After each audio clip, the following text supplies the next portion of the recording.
L'horreur du plein ciel de Sir Arthur Conan Doyle.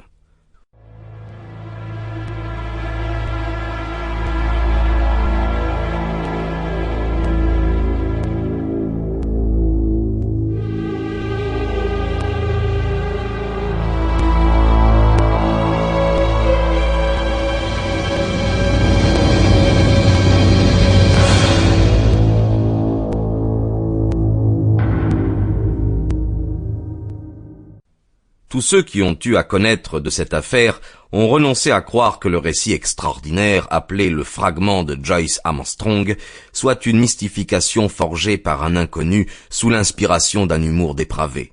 Le plus macabre et le plus fécond des farceurs y aurait regardé à deux fois avant de consacrer sa fantaisie morbide aux faits tragiquement incontestables qui étayent ce document. Bien que celui-ci soit truffé d'assertions stupéfiantes et même monstrueuses, il n'en est pas moins convaincant, et il nous oblige à réviser certaines idées qui paraissent aujourd'hui dépassées.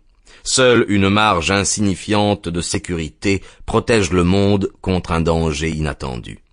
Avant de reproduire le document original dans sa forme malheureusement incomplète, je vais soumettre au lecteur tous les faits connus à ce jour. En premier lieu, j'avertis les sceptiques qui mettraient en doute le récit de Joyce Armstrong que les faits concernant le lieutenant Myrtle de la Marine royale et monsieur A. Connor ont été vérifiés. Ils sont bien morts, comme l'a décrit le narrateur. Le fragment de Joyce Armstrong a été trouvé dans le champ connu sous le nom de Lower Aycock, à 1500 mètres à l'ouest du village de Whittleham, sur la frontière du Kent et du Sussex.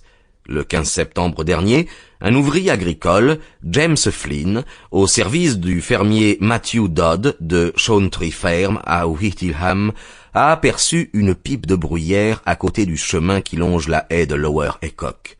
Quelques mètres plus loin, il a trouvé une paire de lunettes cassées. Finalement, il a découvert parmi les orties du fossé un livre plat endossé de toile.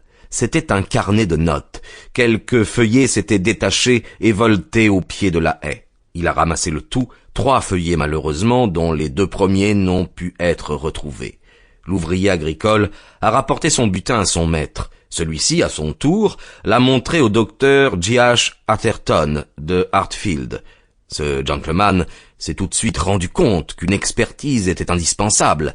Le manuscrit a donc été remis à l'Aéroclub de Londres où il se trouve encore. Les 2 premières pages du manuscrit manquent. Une autre a été également arrachée à la fin du récit. Mais la cohérence de l'ensemble n'en souffre pas. On suppose que le début... Sample complete. Ready to continue?